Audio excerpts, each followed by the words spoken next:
آپ کی خدمت میں 4 ایسی شخصیات کا تذکرہ کرنا چاہوں گا کہ جن کا روزہ قبول نہیں ہوتا.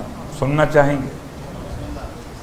4 افراد ایسے کہ جن کا روزہ قبول نہیں ہوتا. ہم آپ کو نہ سناتے اگر امام نے نہ سنایا ہوتا. سنایا 5ویں امام نے 4 کے بارے میں. اب تو نمبر بھی خوب یاد رہیں گے، 5ویں امام اور 4 کے بارے میں. فرمایا لا صیام، نہیں ہے روزہ لمن اصل امام، اس شخص کا جو امام کا نافرمان واقع، اس شخص کا روزہ ہی نہیں ہے. لا صیام لمن اصل امام، کہ جو امام کی نافرمانی کرے. اس کا مطلب اگر اپنے روزے کو روزہ کہلوانا چاہتے ہیں امام کی بارگاہ میں تو مجھے اور آپ کو اپنے امام کی اطاعت کرنا ہوگی، اور اگر اطاعت نہ کر سکیں تو کم سے کم معصیت امام سے اپنے آپ کو بچانا ہوگا. 2 بن جاتے ہیں مراحل، یا تو انسان اطاعت امام کر لے، اگر اطاعت امام نہ کر سکے تو کم از کم معصیت امام بھی نہ کرے. مثال آپ کی خدمت میں، اگر نصرت امام نہ کر سکے تو کم از کم کربلا سے دور چلا جائے، کہ تاکہ اسے آقا حسین کی آواز استغاثہ سنائی نہ دے. تو ٹھیک ہے، میکسیمم پہ نہیں جا سکتے تو منیمم پہ تو آ سکتے. معصیت امام، لا صیام، اس کا روزہ نہیں ہے. لیمن اصل امام، کہ جو امام کی معصیت کرے.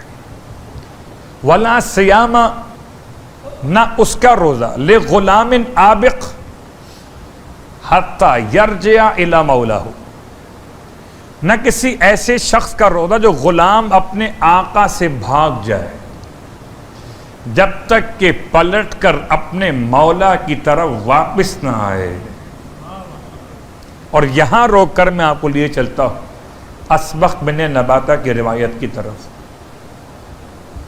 ساری تفسیر چھوڑتے ہوئے یہ روایت صرف میں پڑھتا ہوں ایام امیر المومنین میں، کہ سب سے پہلے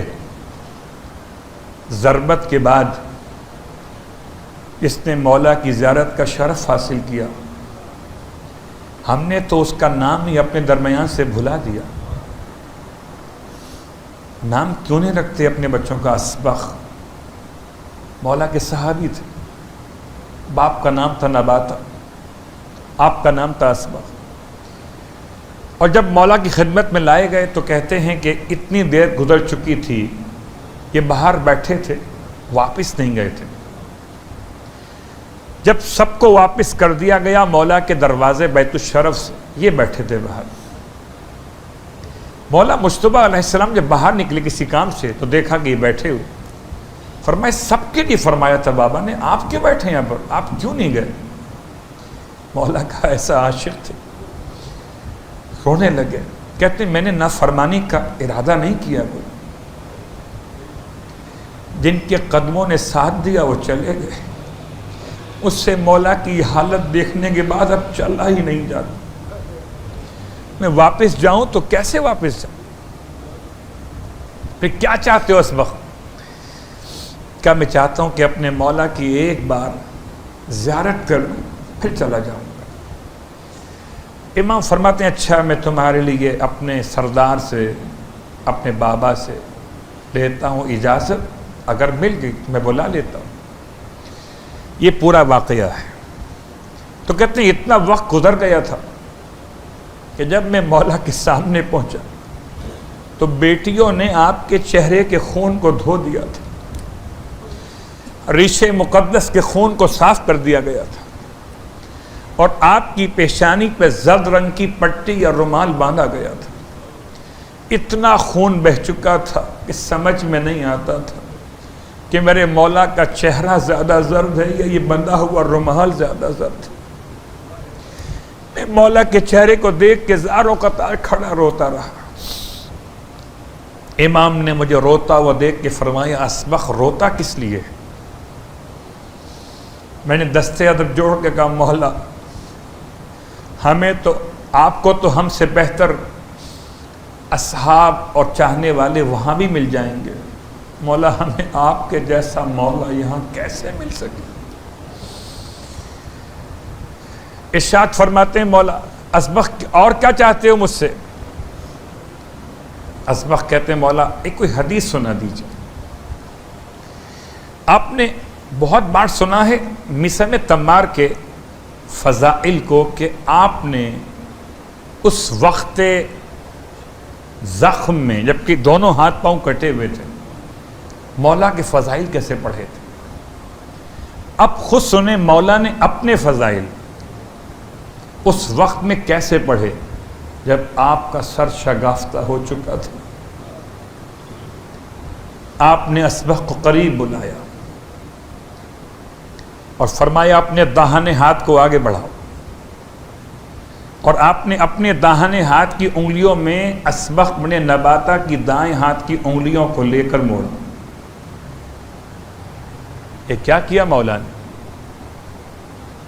فرمائے بالکل ایسے اللہ کے حبیب نے مجھے اپنے قریب بلا کر دائیں ہاتھ کی انگلیوں کو انگلیوں میں لیا تھا، اور پھر مجھ سے فرمایا تھا یا علی جائیے جا کر مسجد میں اعلان کیجیے الصلاۃ جامعہ، آئیے اجتماعی دعا یا اجتماعی اعلان ہو رہا ہے، جب لوگ جمع ہو جائیں تو ممبر پہ جا کے کہیے گا کہ اللہ کے اس کے رسول کی تمام تر انبیاء اور ملائکہ کی لعنت ہے اس شخص پر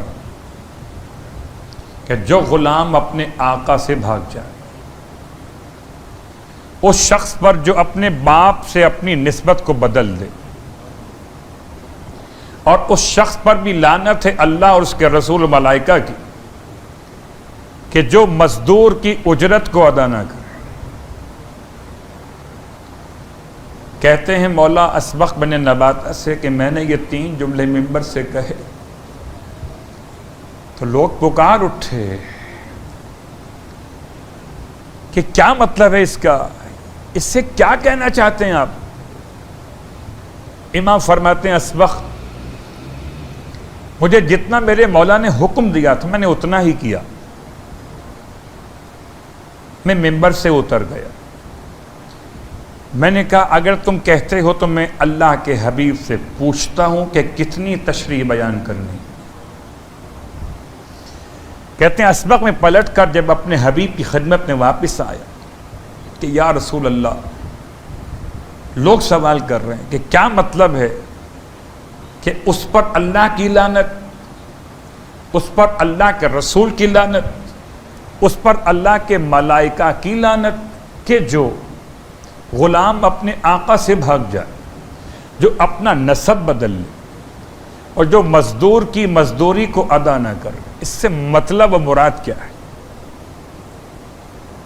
ایک بات تو واضح کہ سامعین سمجھ رہے تھے کہ جو الفاظ کے ظاہری معنی ہیں وہ مراد نہیں ہے۔ اگر ظاہری معنی مراد سمجھ رہے ہوتے تو کبھی مولا سے سوال نہ کرتے، تو کم از کم اتنے قابل تو تھے کہ ظاہر اور باطن کا فرق سمجھتے تھے،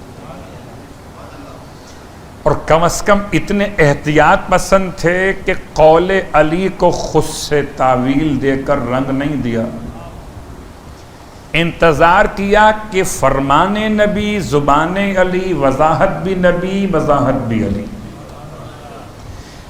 کہتے ہیں اسبغ سے مولا کہ میں پیغمبر کی بارگاہ میں آیا تو آپ نے فرمایا جاؤ یا علی جا کر کہہ دو کہ میں اور تم، یا علی میں اور تم اس امت کے آقا اور مولا ہیں، تو جو غلام اپنے آقا سے بھاگ جائے اس پر اللہ کی، اس کے رسول کی، ملائکہ کی لعنت ہے۔ یا علی جا کر کہہ دیجئے کہ میں اور آپ اس امت کے باپ ہیں، جو اپنا باپ بدل لے اس پر اللہ کی، اس کے رسول کی، ملائکہ کی لعنت ہے۔ یا علی جا کر کہہ دیجئے کہ میں اور آپ اس امت کے مزدور ہیں، جو ہماری اجرت ادا نہ کرے اس پر اللہ کی، رسول کی، ملائکہ کی لعنت ہے۔ بات کہاں سے کہاں تک پہنچ گئی؟ بات چلی تھی آپ کی خدمت میں امام محمد باقر علیہ السلام کے جملے سے،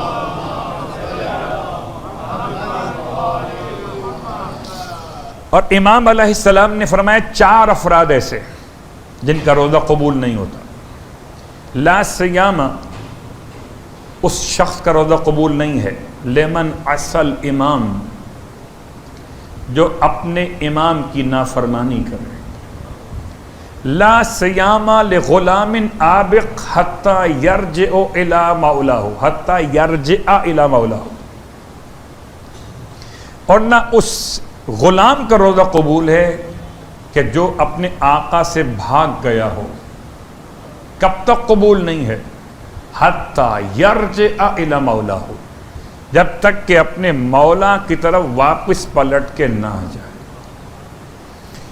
تو یہ تقریباً معنی وہی بنے جو آپ اس سے پہلے لفظ امام سے پہچان چکے۔ البتہ اصل امام میں اور غلام کے بھاگنے میں فرق ہے۔ معصیت امام جو کرے اس کا روزہ قبول نہیں، اور کسی شرط کے بغیر قبول نہیں تو قبول نہیں۔ البتہ غلام عابق کے لیے شرط رکھی گئی کہ اگر پلٹ کے واپس آ جائے، ایک محاورہ اردو زبان کا ہے کہ اگر صبح کا شام کا بھولا کہیں یا صبح کا بھولا کہیں، شام کو واپس آ جائے تو اسے بھولا نہیں کہتے۔ تو اگر کوئی صبح کا چلا ہوا شام کو مولا کی طرف واپس آ جائے تو اس کا روزہ قبول ہو جائے۔ لا صیام لغلام عابق حتی یرجع الی مولا۔ 2، تیسرا، لا صیام لامرأۃ نازشۃ حتی تتوب، اور خدا ایسی عورت کا روزہ قبول نہیں کرتا۔ لا صیام، اس کا روزہ ہی نہیں ہے۔ کون سی خاتون؟ نازشۃ، یہ کیا مطلب؟ نشوز کہتے ہیں۔ نشوز کا مطلب ہے جو اپنے شوہر کے حقوق زوجیت کو ادا کرنے سے اسے روکے، یا جو اپنے شوہر کی نافرمانی اختیار کر لے، اس کا روزہ قبول نہیں ہے۔ لا صیام، اس خاتون کا روزہ قبول نہیں۔ کب تک نہیں ہے؟ حتی تتوب، یہاں تک کہ وہ توبہ کر لے۔ ایک عام خاتون اگر اپنے شوہر کے ساتھ نشوز ہو جائے تو اس کا روزہ قبول نہیں ہوتا جب تک کہ توبہ نہ کر لے، اور اگر نبی کے گھر میں کوئی نبی کے ساتھ یہ کرے تو اس کا روزہ قبول کیسے ہو؟ فارمولہ تو مومنہ اور مسلمہ کے لیے بھی اور ان کے لیے بھی کہ جنہیں خدا نے مقام بلند عطا کیا۔ چوتھی اور آخری بات اس روایت کی، ارشاد فرماتے ہیں مولا، لا صیام، نہیں روزہ اس شخص کا، لے ولد عاق، وہ بیٹا جسے ماں باپ نے عاق کر دیا، اس کا روزہ بھی قبول نہیں۔ عاق لفظ آپ نے بہت بار سنا، اور ہو سکتا ہے کل بھی ہماری گفتگو میں کچھ حصہ اس کا آئے۔ خالی اتنا جملہ کافی ہے۔ عاق لفظ کہتے ہیں جدا کر دینے، کاٹ دینے کو۔ ماں باپ کی خدمت میں عاق ہو جانے کے لیے 2 باتیں یاد رکھیں۔ پہلی بات تو ماں باپ کی ذمہ داری تربیت کے اعتبار سے کہ کوشش کریں کہ ان کی اولاد منزل عاق پر نہ پہنچے۔ پھر اگلی ذمہ داری اولاد کی کہ اپنے ماں باپ کا اتنا خیال کریں عاق ہو جانے کے لیے، نہ تو اف کہنا ہے، نہ ماں باپ کو ڈانٹنا یا مارنا ہے، اتنا بھی کافی ہے جو امام جعفر صادق علیہ السلام کی روایت میں آیا۔ ارشاد فرماتے مولا، اگر تمہارے والدین ظلمن تمہیں مار بھی رہے ہوں، ظلمن، انصاف کے ساتھ نہیں، ظلم کے ساتھ، تب بھی اپنے والدین کو غصے کی نگاہوں سے مت دیکھنا۔ ورنہ آنکھ ہو جاؤ گے. کیا کہ جملہ سمجھ میں آ گیا؟ تو اب روایت پھر سن. لا سیام لولد آق، اس کا روزہ ہی مقبول نہیں ہے کہ جو اپنے ماں باپ کا آق کیا ہوا ہو. مولا کو راستہ باقی ہے، ہاں، حتیٰ یبر، یہاں تک کہ اپنے والدین کے حق میں نیکوکار ہو جائے. تو 3 مسئلے میں حتیٰ استعمال ہوا. بھاگا ہوا غلام واپس آ جائے، عورت نافرمان توبہ کر لے، یا ولد آق اپنے ماں باپ کے حق میں نیکی کرنا شروع کر دے، تو ان کے روزے قبول. صلوات پڑھے محمد.